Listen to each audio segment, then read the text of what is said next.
Thoreau and Einstein, Two Mystics Who Changed the World, a performance piece by Connie Baxter Marlow.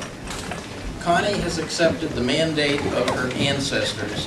If you see a better way to be in this world, it is your job to live it and share it. Connie is descended from the Baxters of Maine, the visionary philanthropists, politicians, and legislators who preserved Mount Katahdin for future generations, as well as from Mayflower pilgrims John and Priscilla Alden. Connie, a filmmaker and author, has spent the past 3 decades sharing her vision that humanity is about to make an evolutionary leap in consciousness to an understanding of the loving, interconnected, abundant nature of the universe. She foresees that humanity will align itself to this reality and subsequently choose to bring peace on earth in our lifetime. Albert Einstein and Henry David Thoreau deeply resonated to this possibility.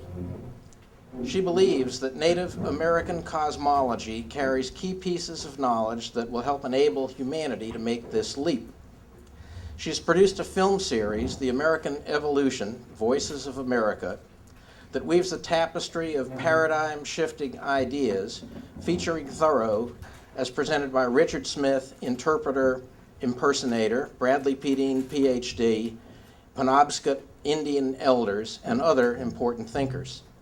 She has presented the performance piece, Thoreau the Futurist and the Emerging Human, around the country, delineating Thoreau's vision of the role of the Native American in the evolution of consciousness. Connie is co-author with Andrew Cameron Bailey, who is playing Einstein today, of the new book, The Trust Frequency, 10 Assumptions for a New Paradigm, that synthesizes indigenous cosmology, Eastern and Western wisdom, and quantum science, giving individuals the tools to move to a higher reality. Richard Smith, Thoreau impersonator interpreter, joins Connie and Andrew today for the talk show Mystics Alive and Well. This is a scholarly piece done in a lighthearted manner. All of the dialogue expressed by Einstein and Thoreau are direct quotations. Sources are noted.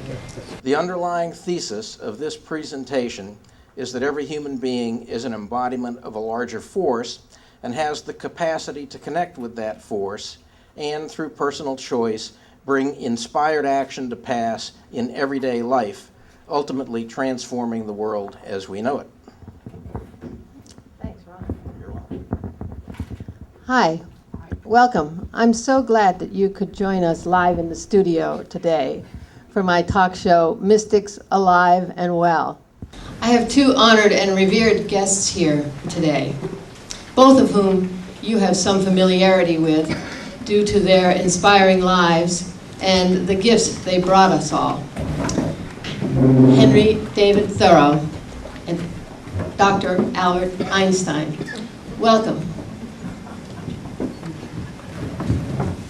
Good afternoon, Connie, and to each of you. It's good to be here, and I would remind everybody that this is the birthday of our friend Henry David Thoreau. Yesterday. Yes, I'm late. But then, we had to come by intergalactic transport. And thank you for having me. Welcome to Concord. Yes, well, we're happy to be in Concord. I have invited Dr. Einstein and Henry to join me today because it is my understanding that they both saw and experienced an expanded reality beyond that experienced by most of us. And this resonance informed how they responded to the issues of their times and how they lived day to day. They each stood up for what they believed in and stood out as exemplary people, sharing their insights and modeling a way of life outside of the norm of their times. First, I would like to define the word mystic to lay the foundation for the discussion today.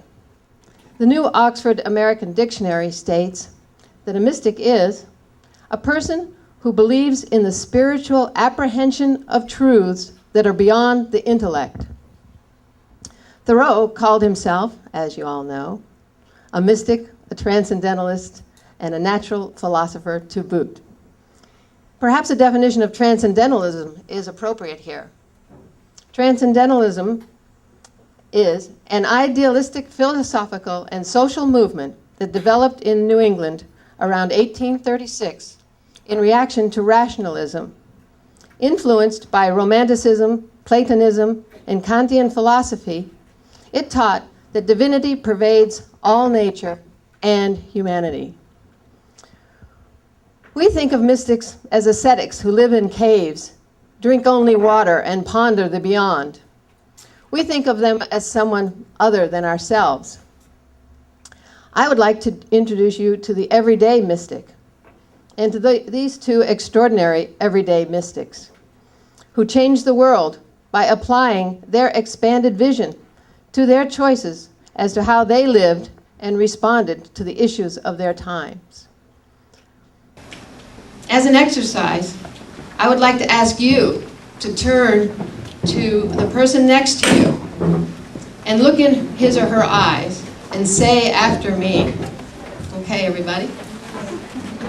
I see a force greater than each of us when I look in your eyes.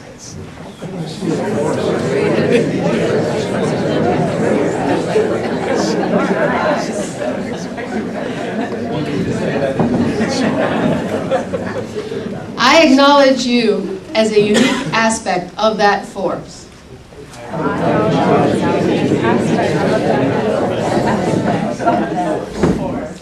There. Now we are on common ground with each other and with the two men we are going to experience today. Henry David Thoreau and Dr. Albert Einstein, two mystics who changed the world. Mystics, you ask? A pencil maker? A land surveyor? A patent clerk? A teacher? A recluse? A physicist?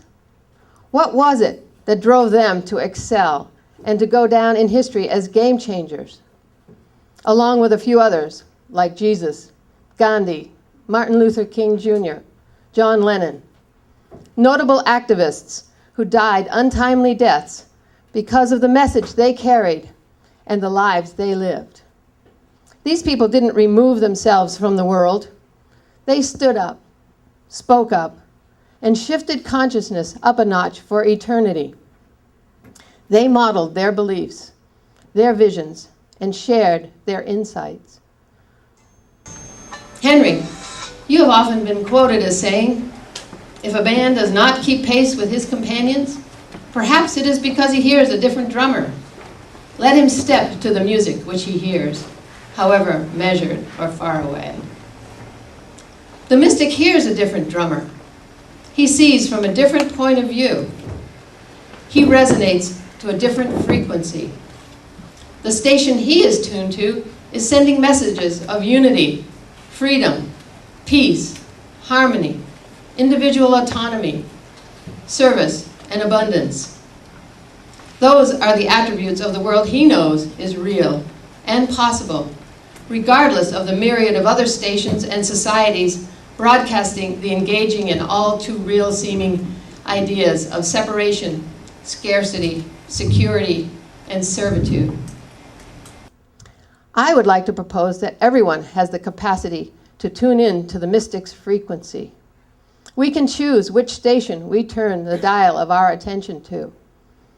For some, it will come as a revelation or epiphany, a sudden aha moment, like the switching on of a light switch. For others, it will take years of practice and daily attention. Some are born with the awareness and spend their lives reconciling their inner and outer selves. Often, the mystical experience comes through crisis, deep loss, breaking the heart open. The challenge becomes, what do we do with it once it comes? Ignore it? Shove it deep inside where no one can see it? Put a mask over it and pretend it isn't there? Walk it, talk it, and become it, and in that way, change the world? Now, Henry and Dr. Einstein, tell us a little about how you first realized there was something greater than you at work in your lives. A wonder of this kind I experienced as a child of 4 or 5 years when my father showed me a compass. That this needle behaved in such a determined way did not at all fit into the kind of occurrences that could find a place in the unconscious world of concepts. I can still remember, or at least believe I can remember, that this experience made a deep and lasting impression on me. Methinks my present experience is nothing. My past experience is all. I think that no experience which I have today comes up to or is comparable with the true experience of my boyhood. And not only this is true, but as far back as I can remember, I have consciously referred to the experience of a previous state of existence. For life is a forgetting. Formerly, methought, nature developed as I developed and grew up with me. My life was ecstasy. In youth, before I lost any of my senses, I can remember that I was all alive and inhabited my body with inexpressible satisfaction. Both its weariness and its refreshment were sweet to me. This earth was the most glorious musical instrument, and I was audience to its strains. To have such sweet impressions made on us, such ecstasies begotten of the breezes, I can remember how I was astonished. I said to myself, and I said to others, there comes into my mind such an indescribable, infinite, all-absorbing, divine, heavenly pleasure, a sense of elevation and expansion, and I have naught to do with it. I perceive that I am dealt with by superior powers. This is a pleasure, a joy, an existence which I have not produced myself. I speak as a witness on the stand and tell what I have perceived. The morning and the evening were sweet to me, and I led a life aloof from society of men. I wondered if a mortal had ever known what I knew. I looked in books for some recognition of a kindred experience, but, strange to say, I found none. Indeed, I was slow to discover that other men had this experience, for it had been possible to read books and to associate with men on other grounds. The maker of me was improving me. When I detected this interference, I was profoundly moved. For years, I marched as to a music in comparison with which the military music of the streets is noise and discord. I was daily intoxicated, and yet no man could call me intemperate. With all your science, can you tell me how it is and whence it is that light comes into the soul? So you both had boyhood experiences, realizations that influenced the unfolding of your lives. And then, at the age of 12, I experienced a second wonder of a totally different nature. In a little book dealing with Euclidean plane geometry, which came into my hands at the beginning of a school year, the assertions of geometry and lucidity and certainty made an indescribable impression upon me, and I began to see everything as geometric shapes. I would like to point out to you, the audience, a few other parallels in your lives to set the stage for our discussions. Henry, you were an avid student, a voracious reader who studied philosophy and graduated from the nation's top school, Harvard University. You became a teacher, held a couple of mundane jobs as a pencil maker in your father's pencil business, where your research led to perfecting the Thoreau pencil, enabling it to become the best pencil in America. And you were a surveyor.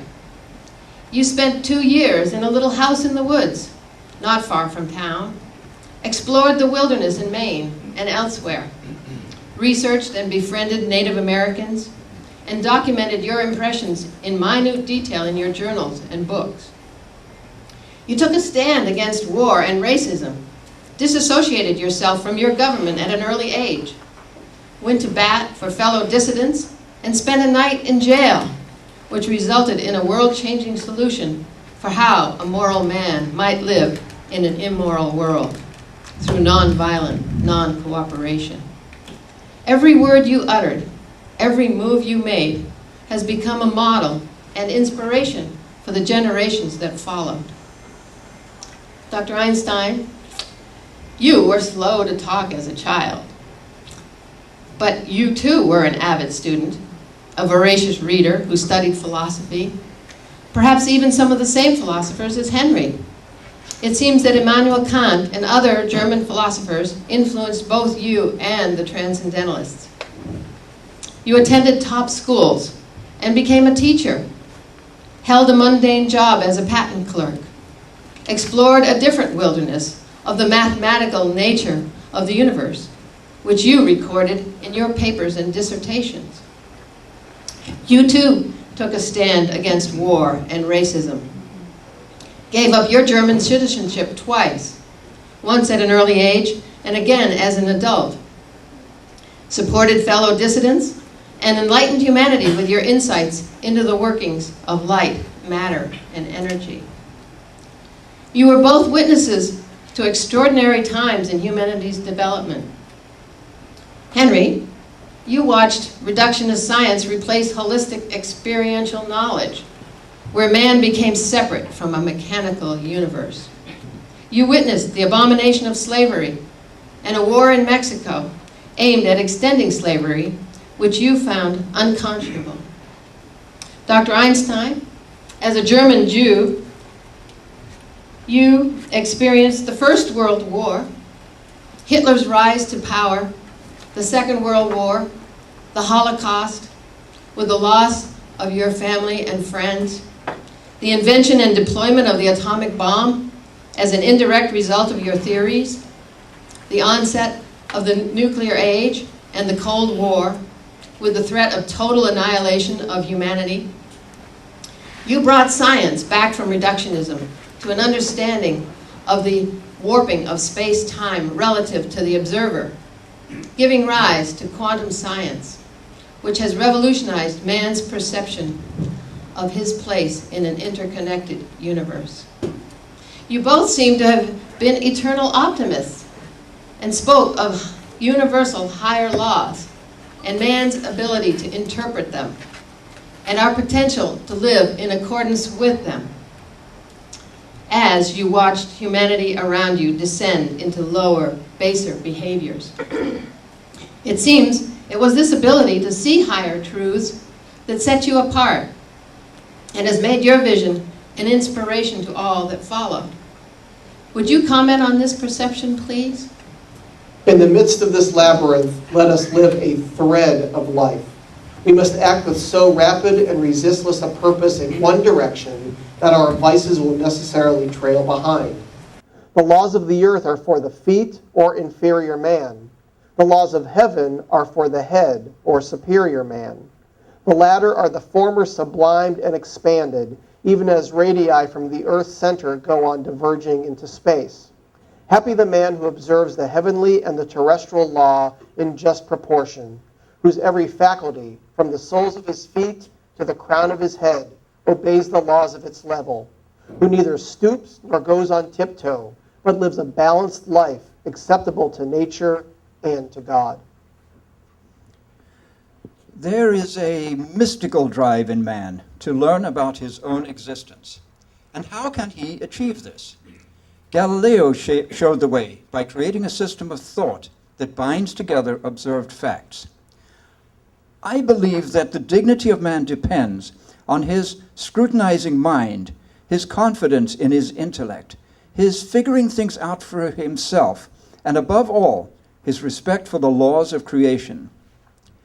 There is a pre-established harmony manifested in cosmic laws and related to our minds. You and I are individuals. Still, we are held together by a pattern. We all have living experiences infinitely patterned. The laws of nature are science, but in an enlightened moment, they are mortality and modes of divine life. In a medium intellectual state, they are aesthetics. You both seem to indicate that intuition or conscience is the avenue through which humanity accesses these higher laws and understandings of the nature of the universe.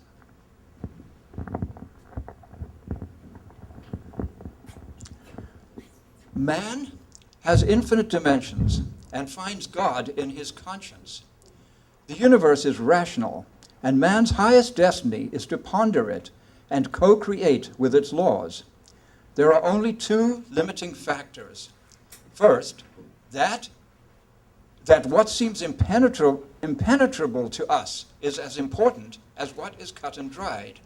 And second, that our faculties are dull and can only comprehend wisdom and serene beauty in crude forms. But the heart of man, through intuition, leads us to greater understanding of ourselves and the universe. My intuition made me work.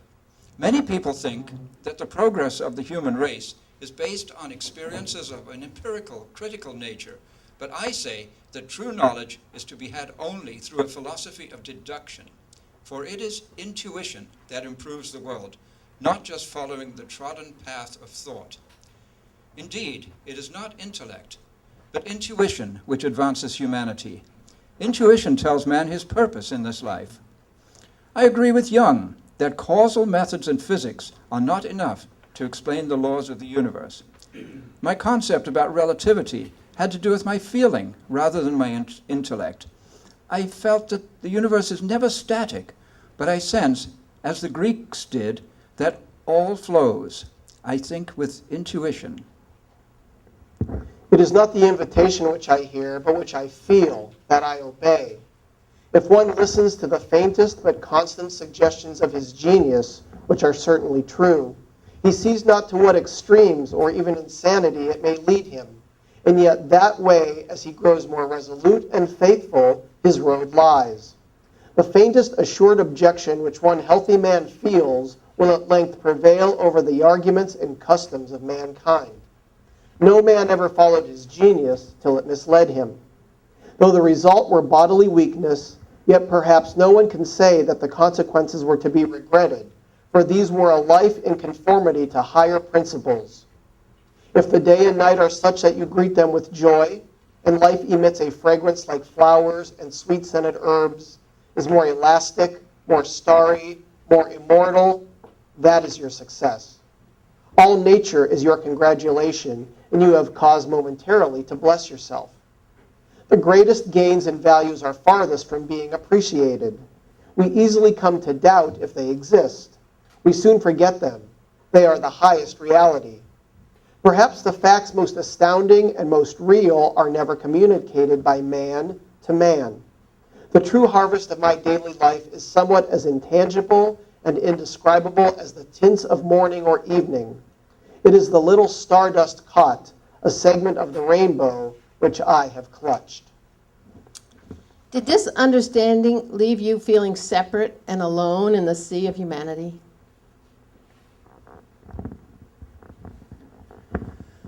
The greatest tragedy in my life was the discovery that in moments of decision involving conscience, scientists and religious leaders made a compromise with the state for reasons of security. Now I am old, so known in the world, yet so lonely. Arrows of hate have been shot at me, but they have never hit me, because somehow they belong to another world with which I have no connection whatsoever. Well, the government does not concern me much, and I shall bestow the fewest possible thoughts on it. It is not many moments that I live under a government, even in this world. If a man is thought-free, fancy-free, imagination-free, that which is not never for a long time appearing to be to him, unwise rulers or reformers cannot fatally interrupt you. How alone must our life be lived? We dwell on the seashore, and none between us and the sea. Men are my merry companions, my fellow pilgrims, who beguile the way, but leave me at the first turn in the road, for none are traveling one road so far as myself. The evil is not merely a stagnation of blood, but a stagnation of spirit. Of course, the mass of men, even the well-disposed but sluggish souls, who are ready to abet when their conscience or sympathies are reached, cannot conceive of a man who is actuated by higher motives than they are.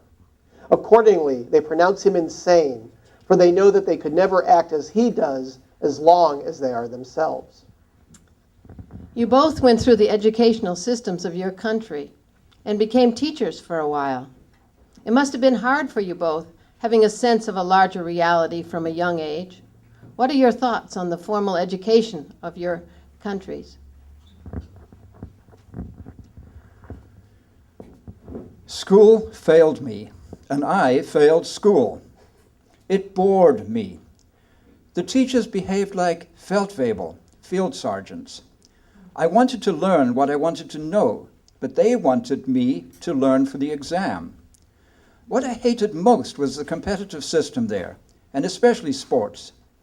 Because of this, I wasn't worth anything, and several times they suggested I leave. This was a Catholic school in Munich.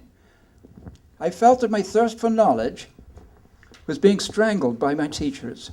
Grades were their only measurement. How can a teacher understand youth with such a system?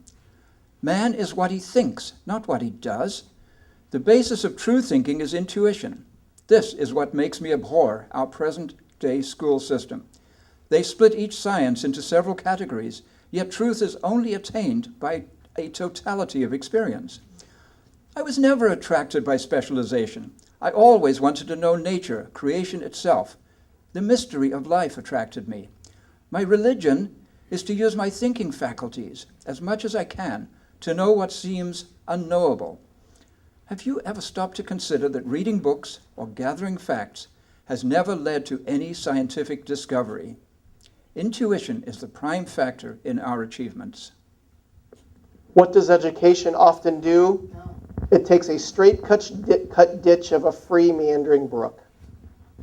Though bodily I've been a member of Harvard University, heart and soul, I have been far away among the scenes of my boyhood in Concord. Those hours that should have been devoted to study have been spent in scouring the woods and exploring the lakes and streams of my native village. Immured within the dark but classic walls of a Stoughton or a Hollis, my spirit yearned for the sympathy of my old and almost forgotten friend, nature.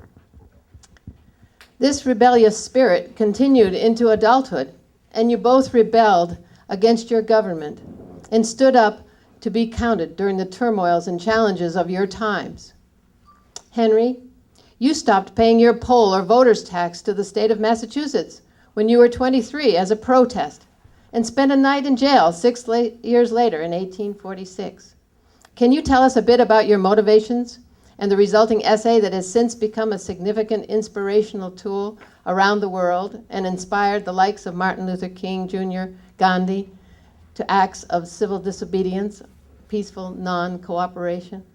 How does it become a man to behave toward this American government today? I answer that he cannot without disgrace be associated with it. I cannot for an instant recognize that political organization as my government, which is the slave's government also.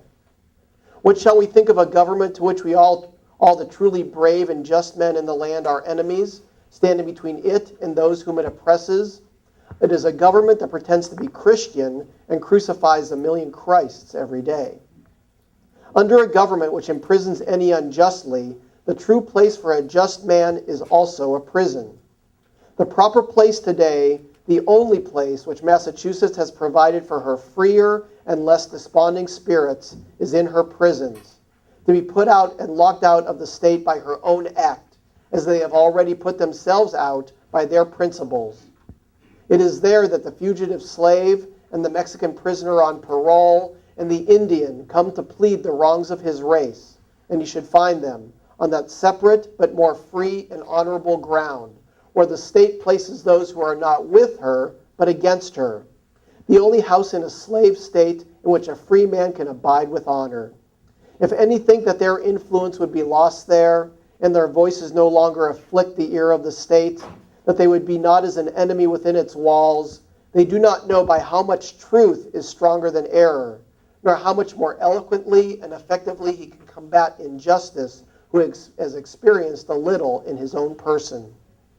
Cast your whole vote, not a strip of paper merely, but your whole influence. A minority is powerless while it conforms to the majority. It is not even a minority then, but it is irresistible when it clogs by its whole weight. If the alternative is to keep all just men in prison or give up war and slavery, the state will not hesitate which to choose. If 1,000 men were not to pay their tax bills this year, that would be a violent and bloody measure, as it would be to pay them and enable the state to commit violence and shed innocent blood. This is, in fact, the definition of a peaceable revolution, if any such is possible. If the tax gatherer or any other public officer asks me, as one has done, "But what shall I do?" my answer is, if you really wish to do anything, resign your office. When the subject has refused allegiance and the officer has resigned his office, then the revolution is accomplished. But even suppose blood should flow. Is there not a sort of blood shed when the conscience is wounded?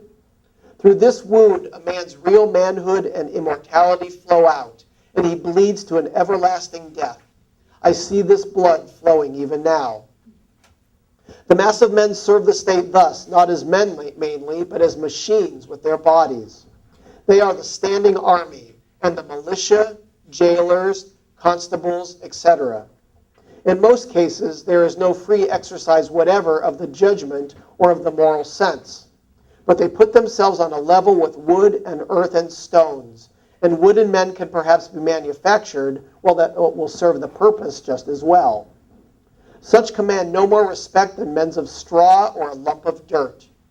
They have the same sort of worth only as horses and as dogs. Yet such as these even are commonly esteemed good citizens. Others, as most legislators, politicians, lawyers, ministers, and office holders, serve the state chiefly with their heads. And as they rarely make any moral distinctions, they are as likely to serve the devil without intending it as God. A very few, as heroes, patriots, martyrs, reformers in the great sense, as men, serve the state with their conscience also, and so necessarily resist it for the most part, and they are commonly treated as enemies by it.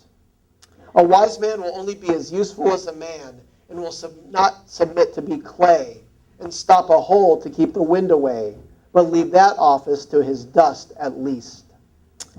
Well, Henry, what sort of government do you see as a solution to this?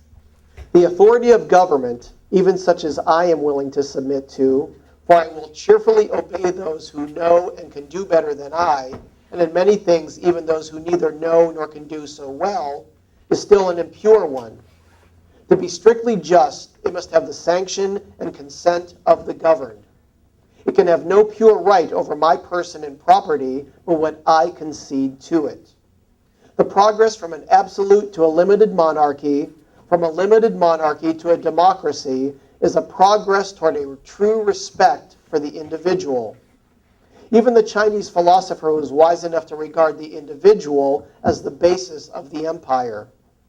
Is a democracy such as we know it the last improvement possible in government? Is it not possible to take a step further toward recognizing and organizing the rights of man? There will never be a really free and enlightened state until the state comes to recognize the individual as a higher and independent power, from which all its own power and authority are derived, and treats him accordingly. I please myself with imagining a state at least which can afford to be just to all men, and to treat the individual with respect as a neighbor, which even would not think it inconsistent with its own repose if a few were to live aloof from it, not meddling with it, nor embraced by it, who fulfilled the duties of neighbors and fellow men. A state which bore this kind of fruit and suffered it to drop off as fast as it ripened would prepare the way for a still more perfect and glorious state, which also I have imagined, but not yet seen anywhere. I heartily accept the motto, that government is best which governs least, and I should like to see it acted up to more rapidly and systematically. Carried out, it finally amounts to this, which also I believe, that government is best which governs not at all. And when men are prepared for it, that will be the kind of government which they will have. Government is at best but an expedient, but most governments are usually, and all governments are sometimes, inexpedient. The objections which have been brought against the standing army, and they are many and weighty, and deserve to prevail, may also at last be brought against the standing government. The standing army is only the arm of the standing government. The government itself, which is only the mode which the people have chosen to execute their will, is equally liable to be abused and perverted before the people can act through it. Witness the war in Mexico, the work of comparatively a few individuals using the standing government as their tool, for in the outset, the people would not have consented to such a measure. Dr. Einstein, you gave up your German citizenship when you were 16 to avoid mandatory military service and became stateless for 5 years. You subsequently became a Swiss citizen for the rest of your life, with dual citizenship in Germany for a bit until you renounced it a second time and became an American citizen in 1933 when Hitler became Chancellor of the Third Reich and signed the Concordat with the Catholic Church. In your lifetime, you have experienced government out of control to the extreme, with the potential of total annihilation of life looming on the horizon, and have some definite ideas for a solution. In 1946, you wrote a public letter to the United Nations advocating the establishment of a world government. What is your vision of a world government? Can you share this with us?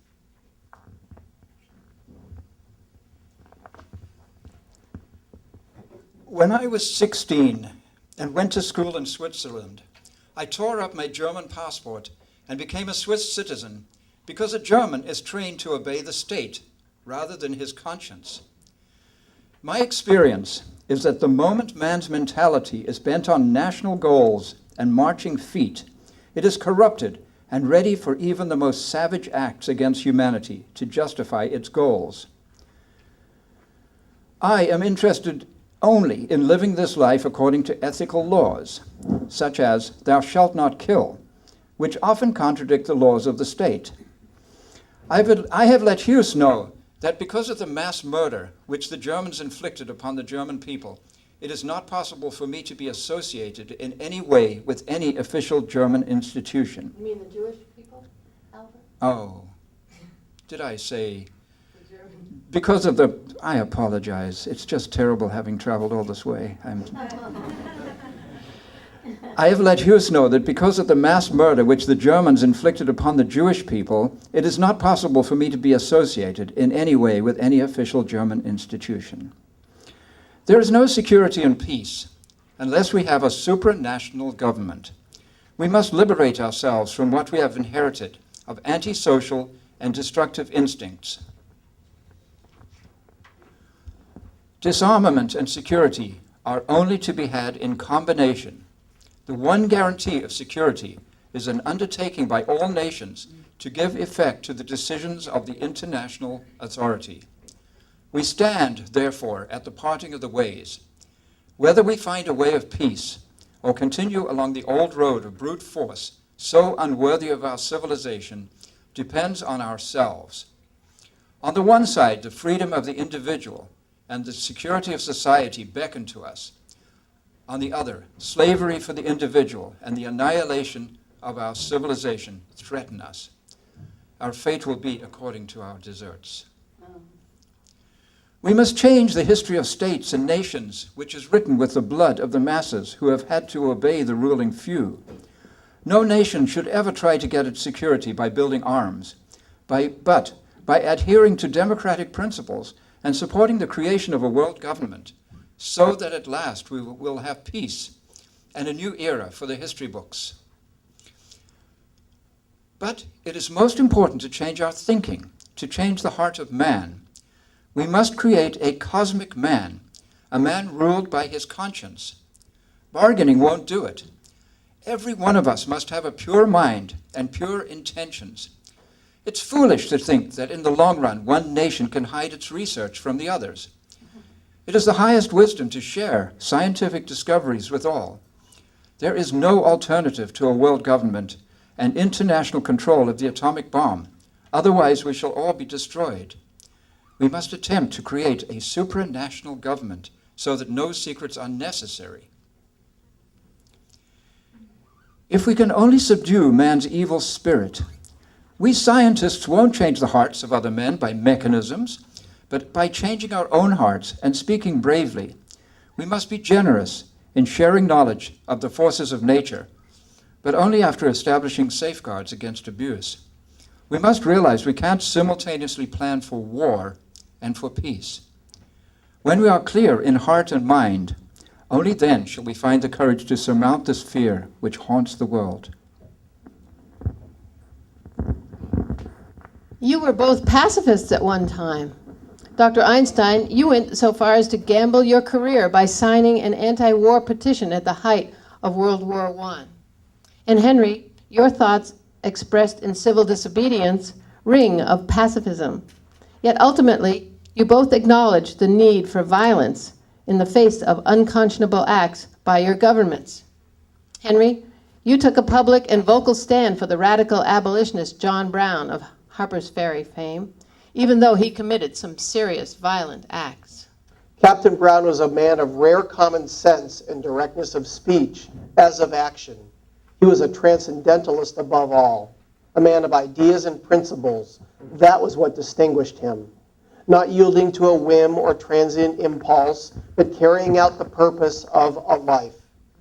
So universal and widely related is any transcendental moral greatness, and so nearly identical with greatness everywhere and in every age, as a pyramid contracts the nearer you approach its apex.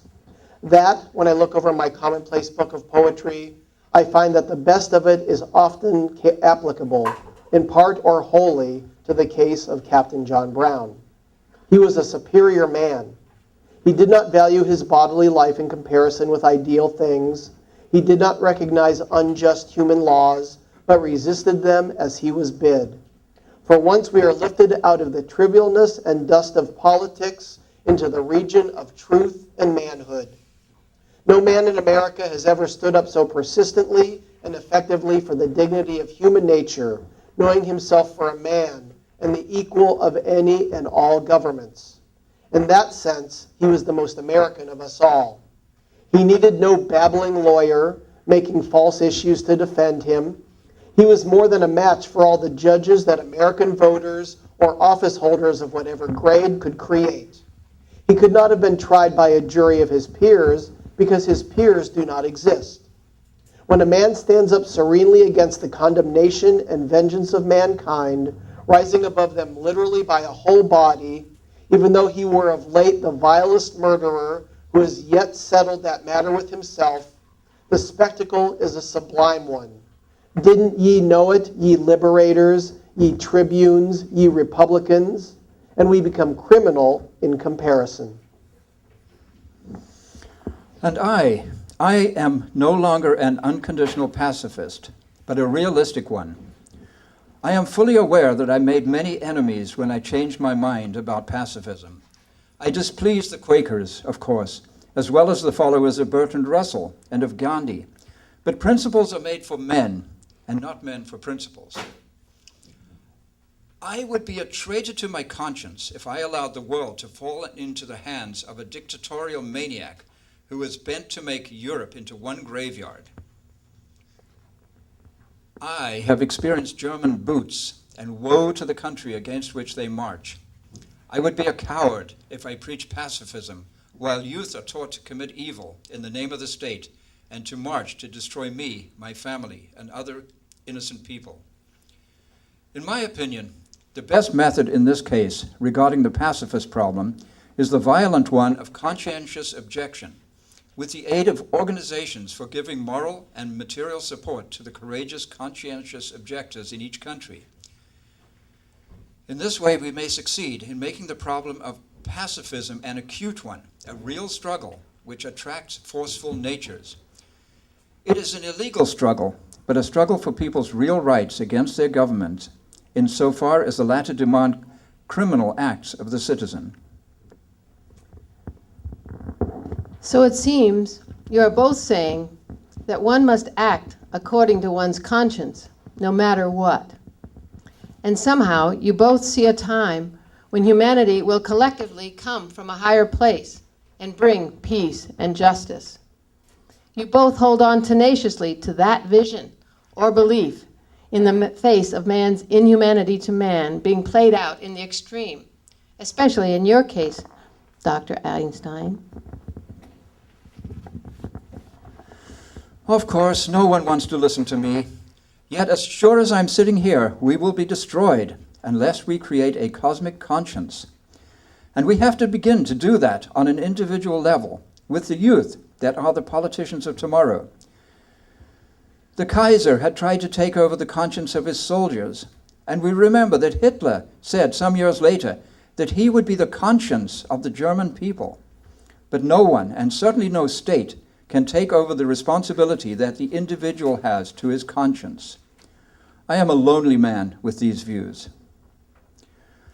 Something is disturbing me, and we owe this to science. Many of my colleagues don't see what is coming upon us, not just in America, but in the whole world, the mass destruction of humanity. Because men don't want to change their hearts. No, I'm not changing anything. Because men don't want to change their hearts. At the bottom of all problems stands the human animal with his greed.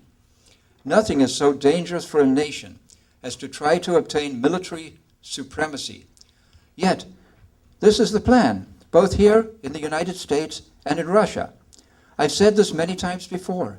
The alliance between industry and the military will destroy us, especially when combined with the attempt to militarize the young by ignorant politicians who have forgotten that he who lives by the sword shall die by the sword. I believe in the free exchange of scientific achievements. Science and art are the only effective messengers for peace. They tear down national barriers. They are far better assurances of international understanding than treaties. Students of arts and science should realize that they are called upon to be citizens of the world. Create a community which develops the highest of men's qualities based on conscience. You must warn people not to make their intellect their God. The intellect knows methods, but it seldom knows values, and they come from feeling. If one doesn't play a part in the creative whole, he is not worth being called human. He has betrayed his true purpose. Science is never finished because the human mind uses only a small portion of its capacity, and man's exploration of his world is also limited. If we look at this tree outside, whose roots search beneath the pavement for water, or a flower which sends its sweet smell to the pollinating bees, or even to our own selves and the inner forces that drive us to act, we see that we all dance to a mysterious tune, and the piper who plays this melody from an inscrutable distance, whatever name we give him, creative force or God, escapes all book knowledge. It is a tragedy that men will die for a nation or a cause that is evil. How deaf and strong-willed they must be not to hear the voice of conscience, pleading for love of one's fellow man. Our foes are in our midst and all about us. There is hardly a house but is divided against itself, for our foe is the all but universal woodenness of both heart and head, the want of vitality in man, which is the effect of our vice, and hence are begotten fear, superstition, bigotry, persecution, and slavery of all kinds. We are mere figureheads upon a bulk with livers in the place of our hearts. The curse is the worship of idols, which at length changes the worshiper into a stone image himself. We must learn to reawaken and keep ourselves awake, not by mechanical aids, but by an infinite expectation of the dawn, which does not forsake us even in our soundest sleep. I know of no more encouraging fact than the unquestionable ability of man to elevate his life by a conscious endeavor. It is something to be able to paint a particular picture or to carve a statue, and so to make a few objects beautiful. But it is far more glorious to carve and paint the very atmosphere and medium through which we look, which morally we can do. To affect the quality of the day, that is the highest of arts. The light of the sun is but the shadow of love. Love is the wind, the tide, the waves, the sunshine. Its power is incalculable. It is many horsepower. It never ceases. It never slacks. It can move the globe without a resting place. It can warm without fire. It can feed without meat. It can clothe without garments. It can shelter without roof. It can make a paradise within which will dispense with a paradise without. But though the wisest men in all ages have labored to publish this force, and every human heart is, sooner or later, more or less, made to feel it, yet how little it is actually applied to social ends. True, the power of love has been but meanly and sparingly applied as yet. It has patented only such machines as the almshouse, the hospital, and the Bible Society, while its infinite wind is still blowing, and blowing down these very structures too from time to time.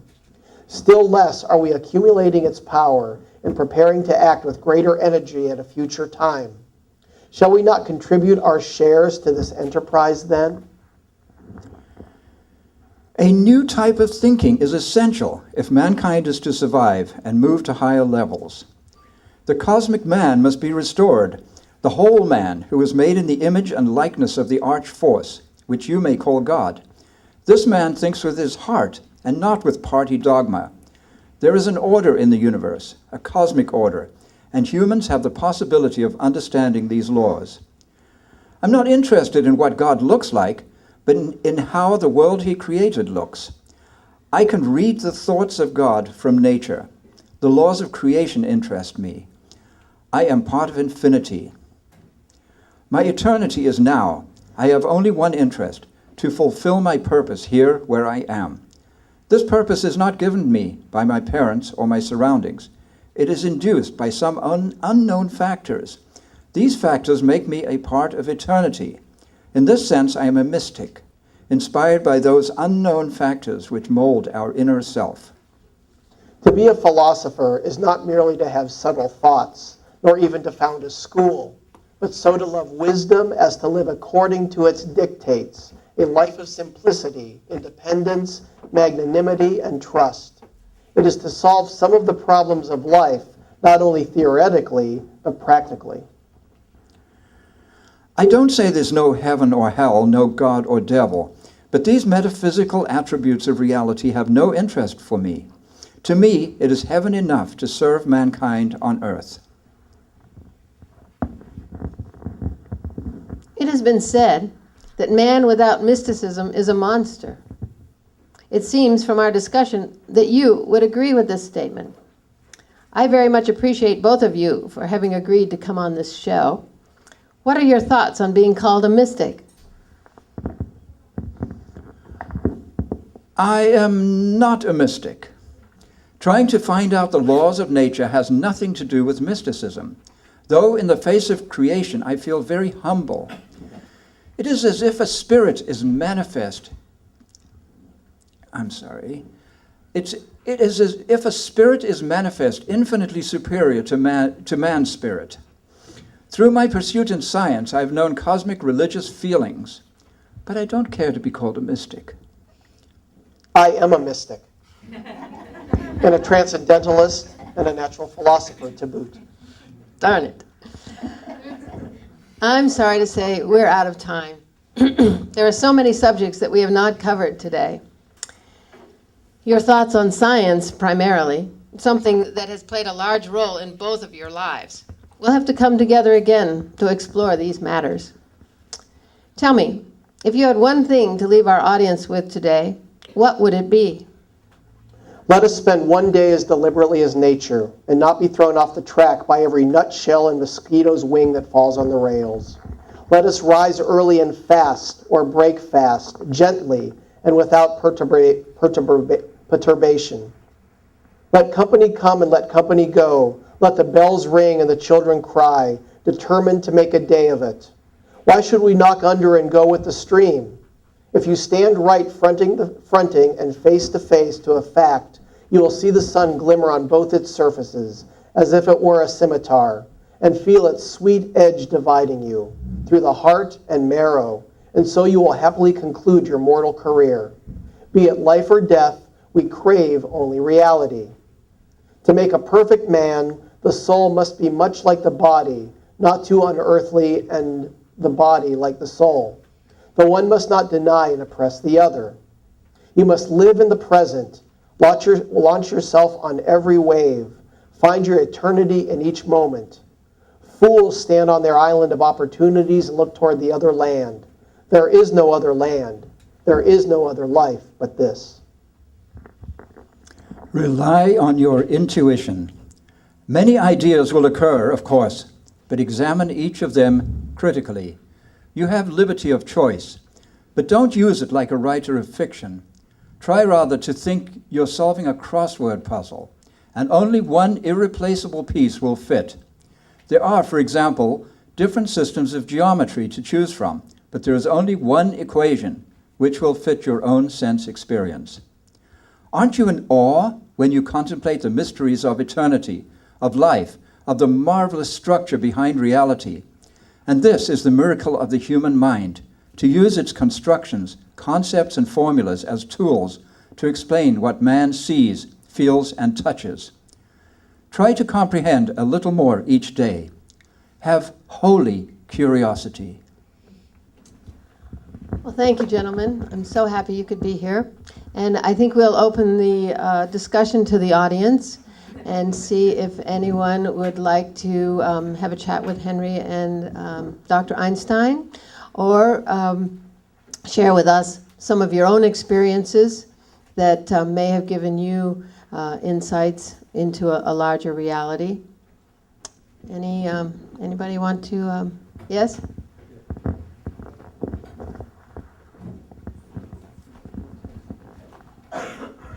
Yes, I have a question to Dr. Einstein. When you came back to United States, the United States government didn't really approve you about the atomic agreement with Russia. And my opinion is, did they ever talk to you about your opinion about that?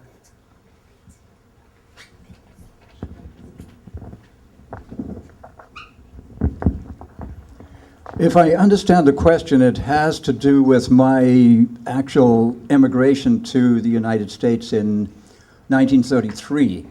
When I came here, when I saw what was happening in Europe and saw the impossibility of, as a Jewish man, remaining in Europe, we had yet to understand what was really coming. But nevertheless, I saw it clearly and arrived in this country. Now, one of the interesting things that happened when I arrived here, the government welcomed me. I was a famous scientist. I could really contribute, as you all know, to the progress of this country. So I was regarded as a treasure, I think, by the United States government. However, I received a letter from certain ladies who shall remain unnamed, a well-known American organization of ladies, who wrote me a letter accusing me of astonishing things.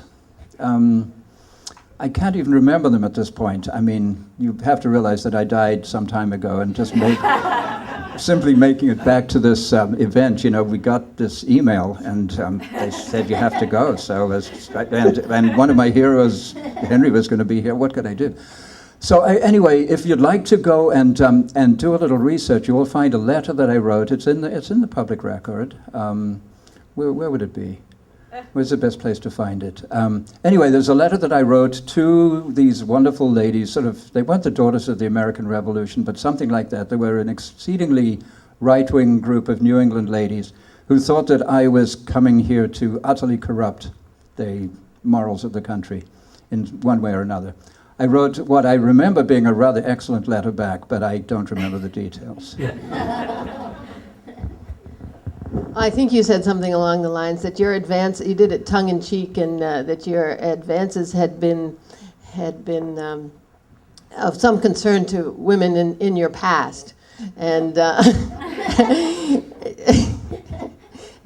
so anyway, I think that letter is in. There's a compilation of his letters in Einstein on Politics, edited by Rowe. I think you'll find it in there, but it's quite funny. Yes.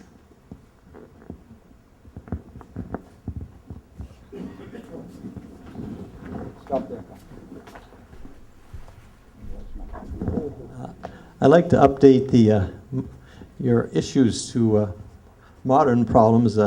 Einstein, of course, addressed the issue of nuclear destruction when we had Russia and the United States, the major nuclear powers, and fortunately we made progress in cutting down the number of nuclear weapons and so forth and that. But I think the issue today is getting these weapons in the hands of terrorists. Like, what scares me is particularly the government of Pakistan, which is not particularly stable government, which has lots of nuclear weapons. So that's one modern issue, if you have any insights. The second, just to make things more interesting is the issue of global warming. And it all boils down to the use of fossil fuels. And we in the Western world, we in the United States, our use of fossil fuels and our carbon dioxide emissions are twice that of Europe and the rest of the developed world, and about 4 to 5 times that of China and the developing world.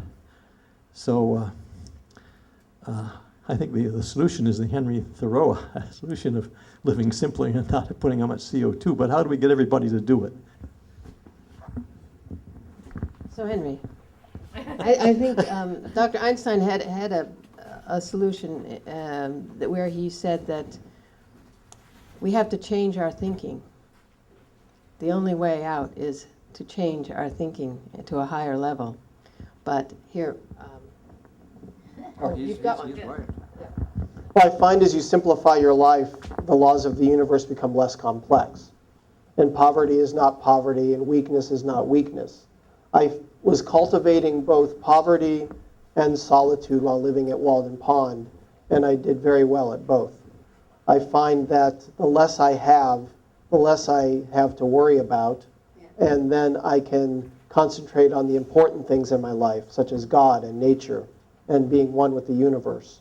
When I was experimenting in simplicity at Walden Pond, even if my house had burned down or my crops had failed, it would have been a simple matter just to replace them.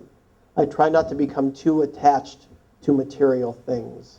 It is a fool's paradise to think that you must be surrounded by large houses or many objects. You go into Concord and you see large homes that have whole warehouses of furniture. And I find, though, that when you go into Concord, the men do not really own the houses own the men. And I would want no part of that. I see no reason to be so poor that you have to sit on a pumpkin, but I see no reason why you have to have whole warehouses of furniture in rooms that you barely use. It makes no sense to me. Most men are so busy working 6 days a week, 14 hours a day, and trying to save up for a rainy day. Well, what if it never rains? So I find that the idea of working your whole life to save money so that you might purchase more and bigger and better is something that I want no part of. And I would like to see most of the people in the United States, and probably here in Concord, following the same sort of ideals. Well said. Well said, Henry. And You obviously are not from Concord. And to address the question a little more directly, our human behavior is resulting in some challenges. This is actually a good thing because it's becoming so extreme that we can no longer ignore it. That is actually a good thing because once we can no longer ignore the challenges, we must face them, we must look at them, and we must listen to me. Who has been a lonely man for a long time. I said that we must create the cosmic man, which of course includes the cosmic woman. We must elevate our consciousness. We must get over such things as nationalism. We must get over such things as greed. We must get over such things as fear. We must learn to trust each other.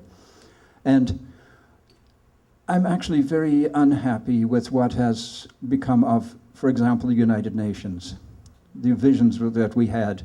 The United Nations has, from my perspective, become very divided, just like it's all of a sudden it's a forum for all the differences and all the nationalities and all the different sects and divisions.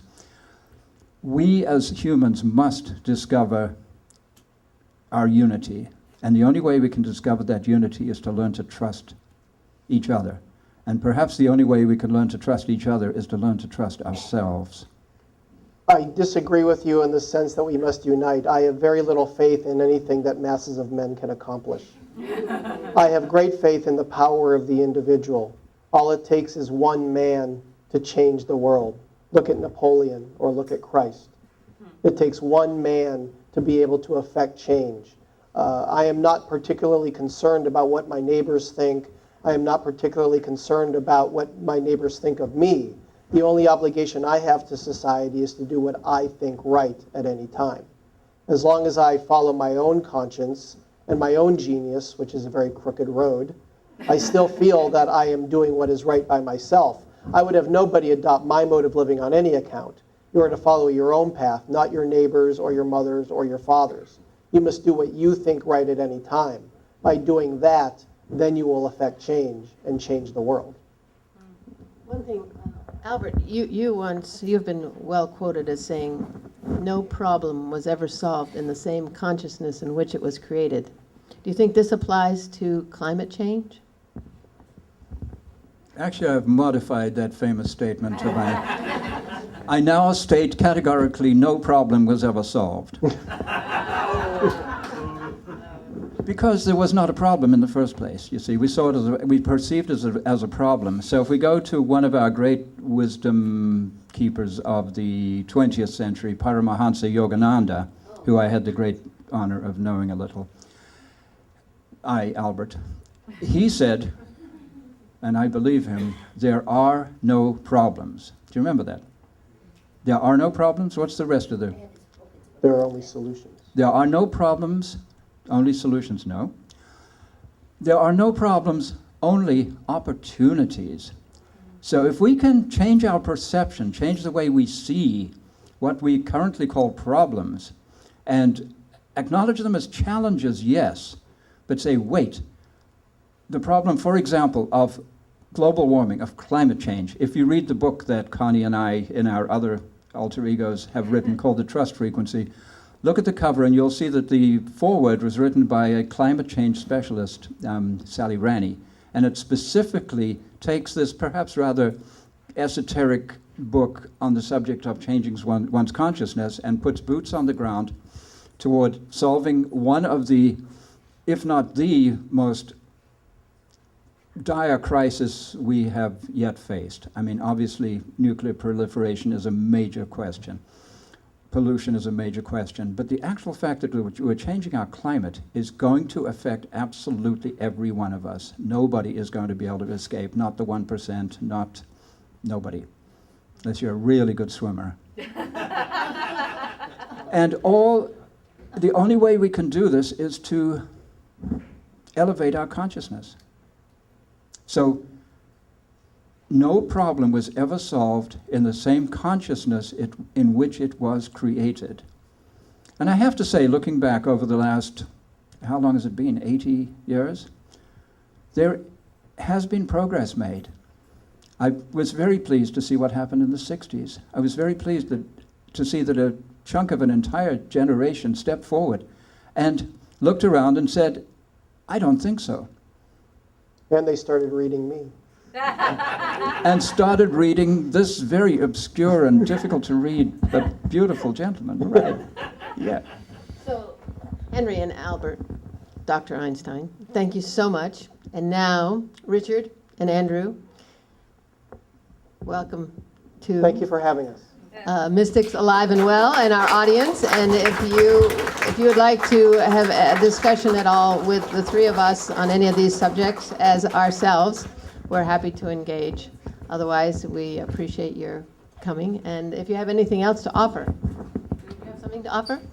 I want to talk to you. You want to talk privately? Thank you for coming. Okay, thank you so much.